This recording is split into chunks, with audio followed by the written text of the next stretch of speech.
All of that said, these negotiations are led by President Trump. Everything is on the table in his conversations with Vladimir Putin and Zelensky, likely on an outcome. I think realism is an important part of the conversation that hasn't existed enough inside conversations amongst friends. It's not a concession to Vladimir Putin. It's a recognition of hard power realities on the ground. Vladimir Putin responds to strength.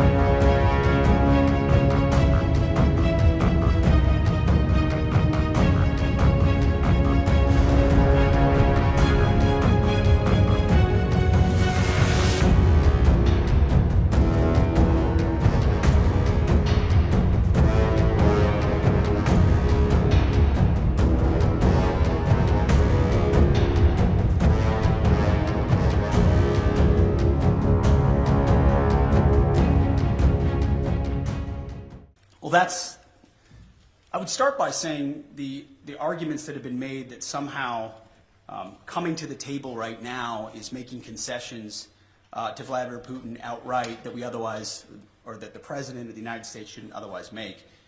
I just reject that at its face. There's a reason why negotiations are happening right now, just a few weeks after President Trump was sworn in as President of the United States. Vladimir Putin responds to strength. In 2014, he invaded Crimea, not during the presidency of Donald Trump. Over 4 years, there was no Russian aggression from 2016 to 2020.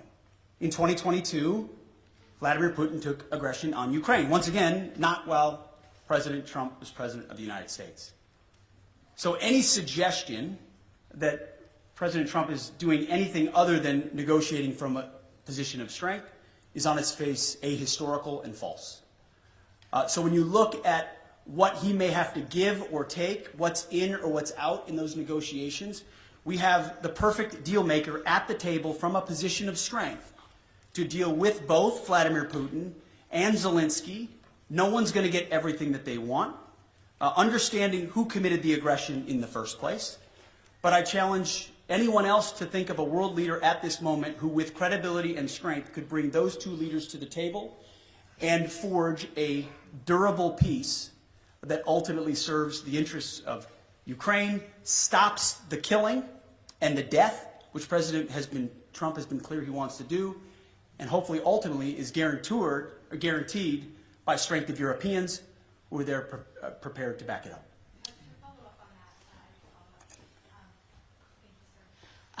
Why not invoke Article 5 then for the NATO peacekeeping forces that could potentially be deployed? How does that deter President Putin?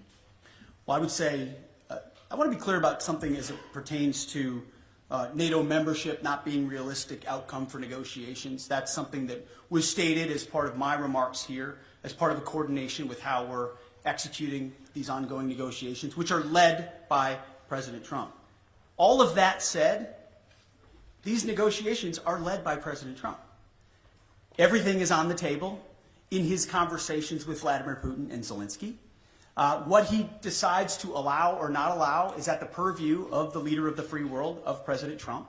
So I'm not going to stand at this podium and declare what President Trump will do or won't do, what will be in or what will be out, what concessions will be made or what concessions are not made.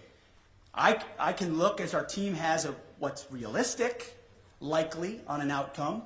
I think realism is an important part of the conversation that hasn't existed enough inside conversations amongst friends.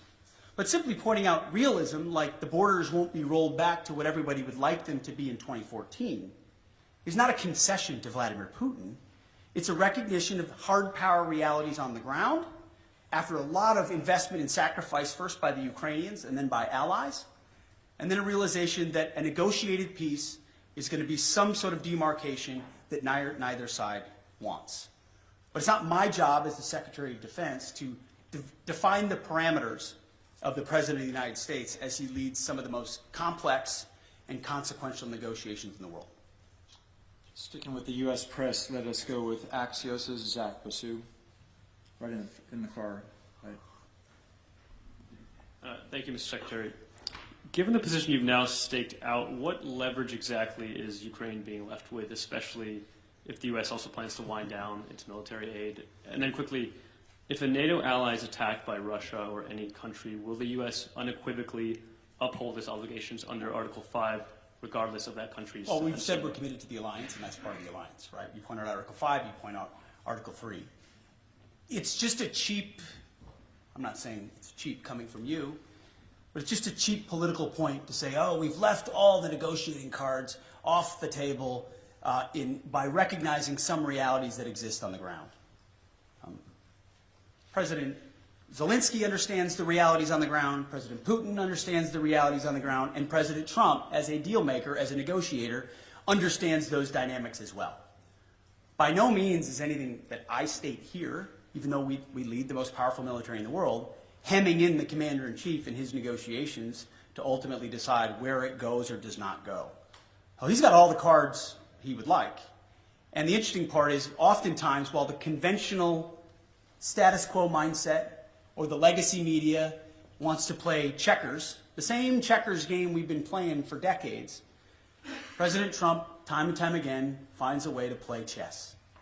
As a deal maker, as a businessman who understands how to create realities and opportunities where they otherwise may not exist. Take, for example, the conversations that our Treasury Secretary had in Kiev recently with President Zelensky, which will continue in Munich with our Vice President and Secretary of State, around investments and resources inside Ukraine. I don't want to get ahead of any decision or announcement that could be made there. It could be any number of parameters.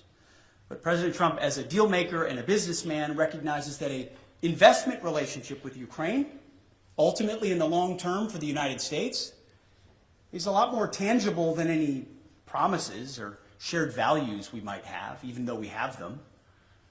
There is something to relationships and deals in real ways, whether militarily or economically or diplomatically, that he sees that are possibilities that could forge together a lot of opportunities to show that solidarity that Vladimir Putin will clearly recognize. That's one of any number of other opportunities that this president will leverage in these high-stakes negotiations. So I just reject on its face the premise that somehow President Trump isn't dealing with a full set of cards when he's the one that can determine ultimately what cards he holds.